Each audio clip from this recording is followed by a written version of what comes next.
gimana kita bisa merayakan perdamaian itu sendiri dengan cinta dan juga harapan tanpa kekerasan gitu ya. Karena udah ada nih teman-teman dari Jaringan Aksi Damai yang selalu bergerak ya menjaga stabilitas perdamaian kita, Cie.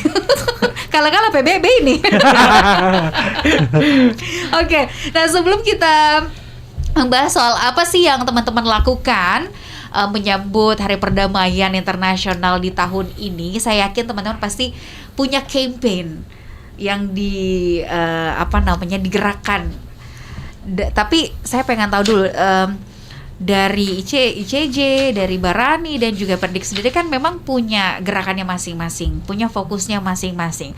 Tapi semua itu kembali lagi ujung-ujungnya adalah gimana kita merasakan kesetaraan dan merasakan damai itu sendiri. Nah, tapi kadang-kadang nih walaupun kita udah bergerak nih, tapi isu-isu yang kemudian merusak perdamaian itu tetap ada.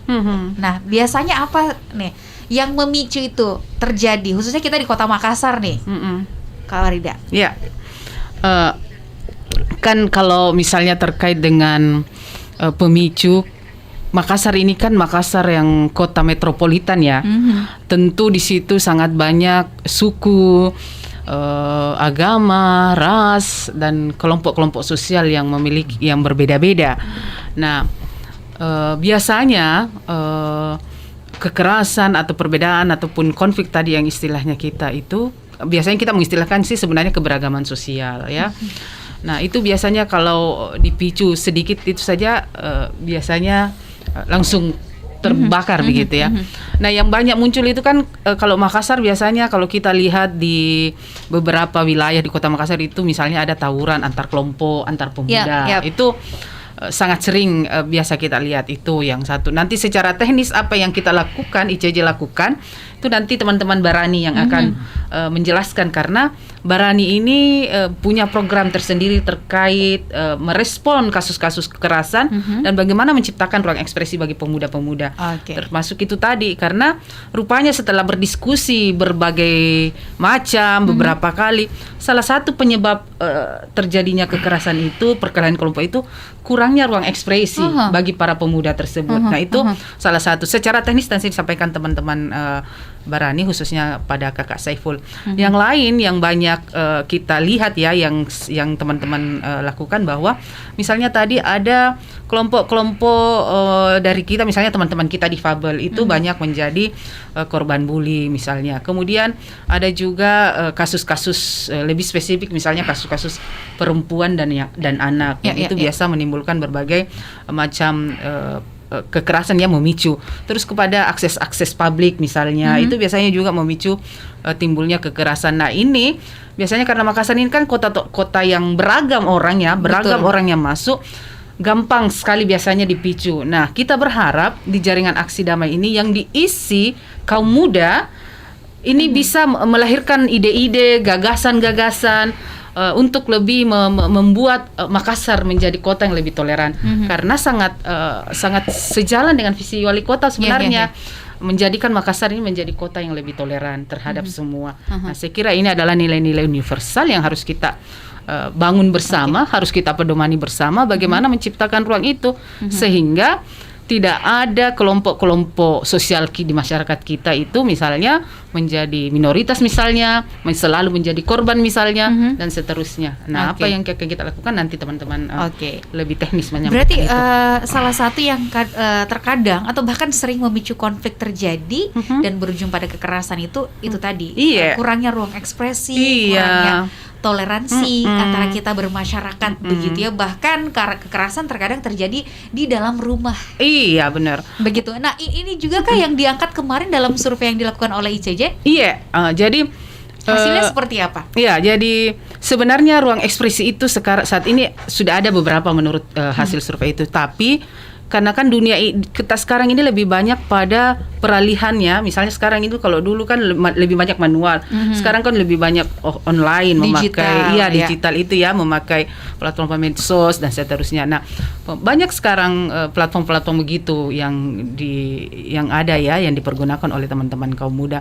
Cuman memang kalau kelompok-kelompok pemuda yang belum, atau kaum muda kita yang belum bisa mengakses itu juga menjadi persoalan. Ya, nah itu yang harus kita pikirkan, bagaimana ruang-ruang ekspresi ini bisa terus tersampaikan ke teman-teman yang lain yang tidak bisa mengakses itu.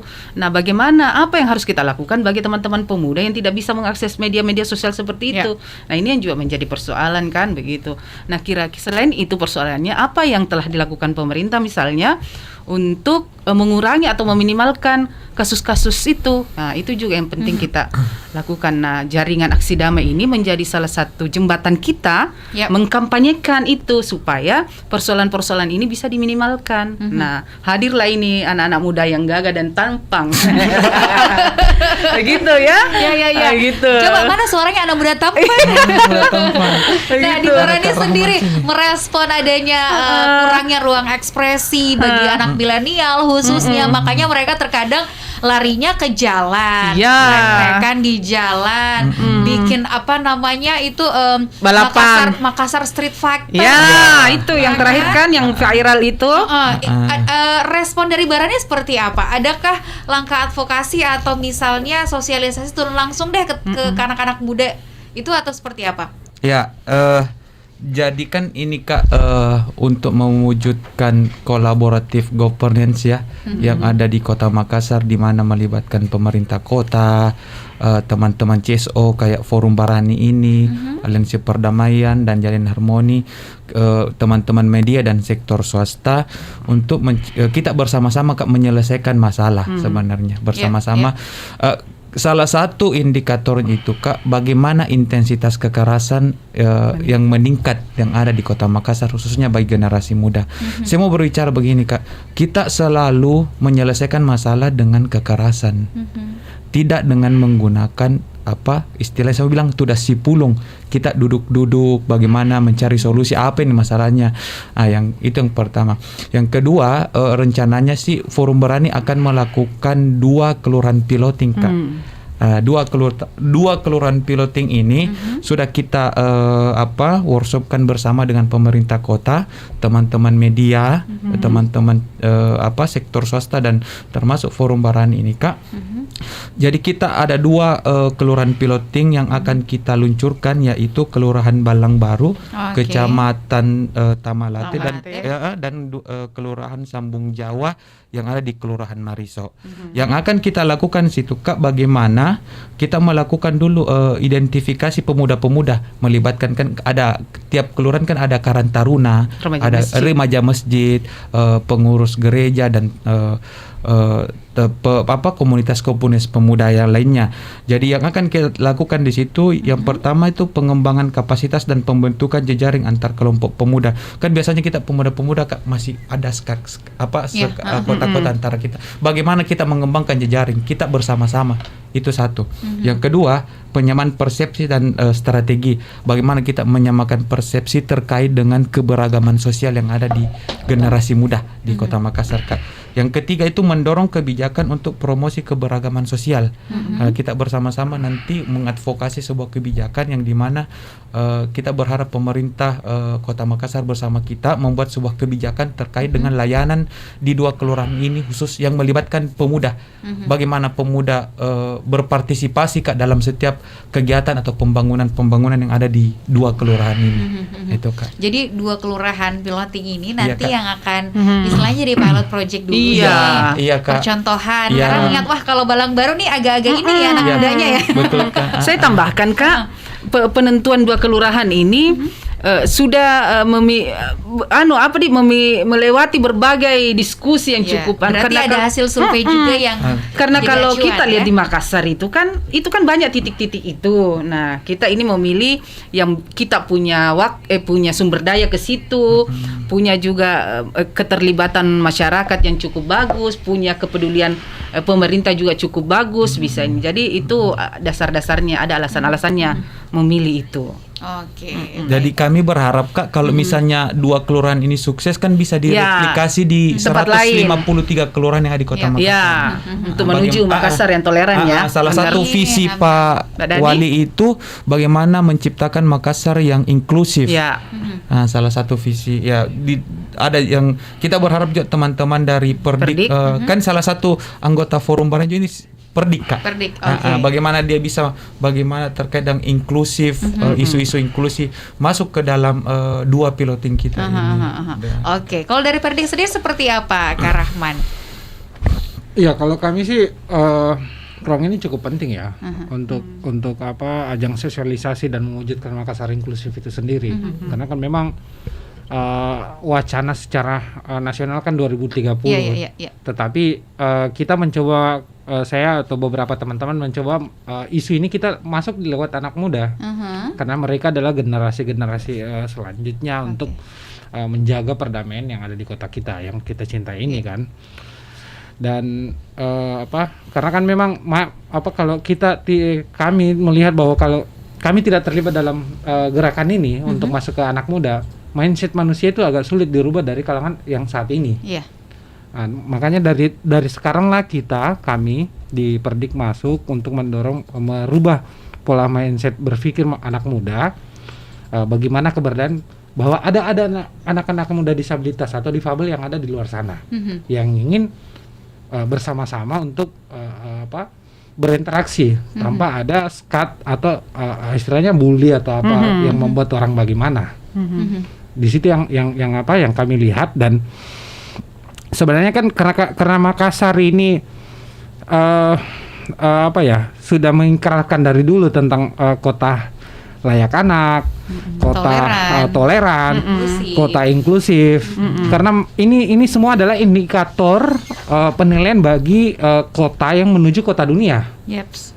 Nah, kalau indikator-indikator ini sudah terpenuhi, secara otomatis betul-betul Makassar adalah kota dunia, adalah pintu gerbang untuk kawasan Indonesia Timur. Tetapi kalau indikator-indikator yang tadi saya sebutkan tidak terpenuhi, maaf, Makassar belum masuk ke dalam tataran kota dunia. Sekarang udah mendekati masuk kategori tersebut atau seperti apa? Sudah. Ini kan kalau kita lihat dengar wacana, sosialisasi, apa segala macam, terkadang itu tidak tidak seimbang atau tidak sejalan dengan realita yang kita temukan. Iya, gitu. Kalau saya melihat sudah ruang-ruang kosong yang ini yang pernah cuma wacana, kami teman-teman lewat Forum Barani masuk untuk melibatkan seluruh kelompok masyarakat, karena tidak adanya betul-betul kawan-kawan lintas organisasi, lintas agama yang masih menjaga skat, menjaga jarak. Dengan adanya Forum Barani ini, dengan dukungan kawan-kawan ICJ dan lain-lain, otomatis ruang-ruang ini bakalan terbangun dan saya yakin bahwa indikator yang selama ini cuma wacana pasti bakalan menjadi betul-betul kenyataan yang baik. Kita kembali ke zaman-zaman masa lalu. Makassar pernah, walaupun dulu belum dinyatakan belum ada wacana sebagai kota dunia, tetapi ruang-ruang pertemuan di lingkup lorong RT RW itu ada antara anak muda dan orang tua. Tetapi semakin majunya teknologi yang menuntut kita untuk mengikuti. Itulah salah satu budaya yang terkikis. Gitu.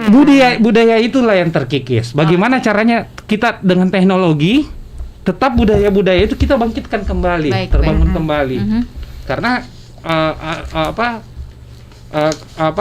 survei dari beberapa kawan-kawan tentang tingkat kekerasan yang tetap berulang, kita tahu sendiri bahwa di kecamatan itu terus yang menimbulkan tawuran antara kelompok, tidak pernah melebar ke tempat-tempat lain, dan sampai sekarang solusinya belum ada.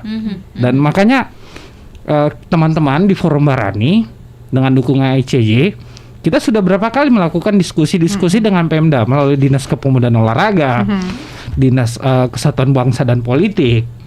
Dan sementara teman-teman lagi mengonsep memperkuat konsep itu untuk kita masuk bersama-sama bagi penentu kebijakan yang ada di Kota Makassar. Oke, baik.